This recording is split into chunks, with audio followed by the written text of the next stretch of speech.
Dr. Montessori called a child entering adolescence, or this third plane of development, a neonate. And a neonate means newly born. And essentially, this is what is happening. The child is being reborn into this plane of development. It is a time of tremendous change and growth. This plane lasts from the age of 12 to 18, and it's divided into two subplanes from 12 to 15 and from 15 to 18. Let's start with this first subplane. This is a time of creation, and it is signaled by the arrival of puberty. Physically, there is fast and furious growth in the body.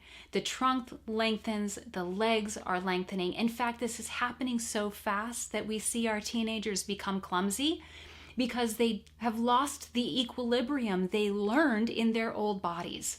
They are relearning how to move this new body that they have. Next, we have hormones that are maturing the sex organs. So all of this growth, fast growth of the body, we see a weakened immune system again. And a 12 to 15-year-old often is sick frequently because all of this energy is being sent to develop the body. Psychologically, this child goes through many changes. They've learned how to live within a family unit, and now they're going to have to learn how to live in the greater society. This is a huge leap. And fortunately, they have an interest in learning about and understanding society. Not just what is directly surrounding them, but the greater world. To understand the world, even though there are many places that they're never going to see. They have a driving need to contribute in meaningful ways to society as well. Many of us know how delicate teenagers can be. They are highly emotional. They are full of self-doubt. Words wound them very, very easily. They are often seeking safe places to be quiet and to reflect. They may retreat into their bedrooms for long stretches of time. They need to be creative, and this is their time to express themselves creatively. They take up an interest in music or writing or art, and it's through these occupations that they often find a way that they feel they can contribute meaningfully to the world around them. Dr. Montessori saw that this child had a desire to be self-sufficient, independent. The mantra for the first plane child was, "Help me do it myself." The mantra for the third plane child is, "Help me do it alone."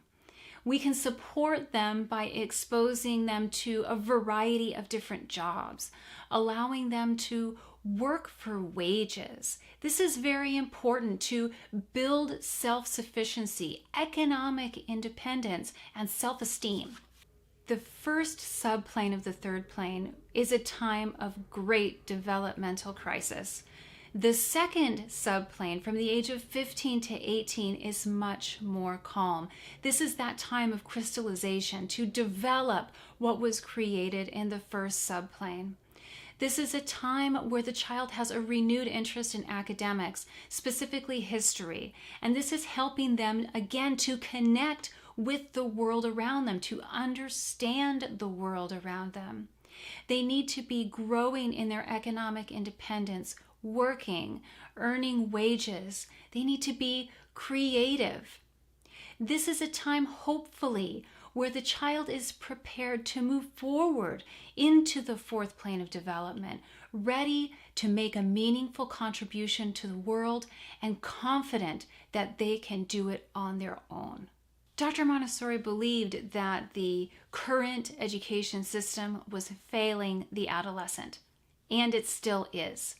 These young adults do not respond well to passing and failing marks, to controlling adults, to being told what it is they have to study.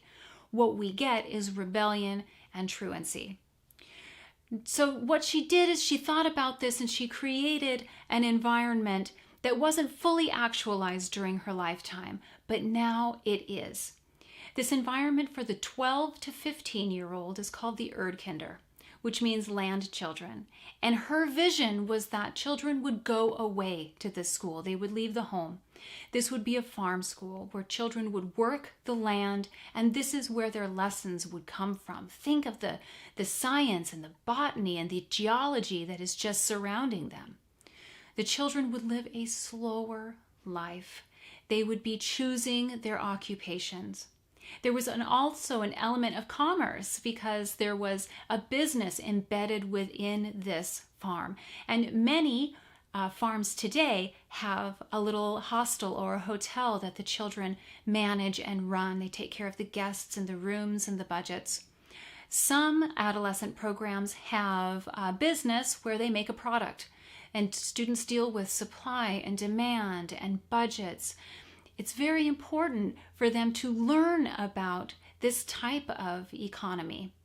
Now, the prepared environment for the 15 to 18-year-olds is really more of a traditional high school setting. We want to make sure there are some vocational classes available and some social work as well, but really it looks like more traditional high school.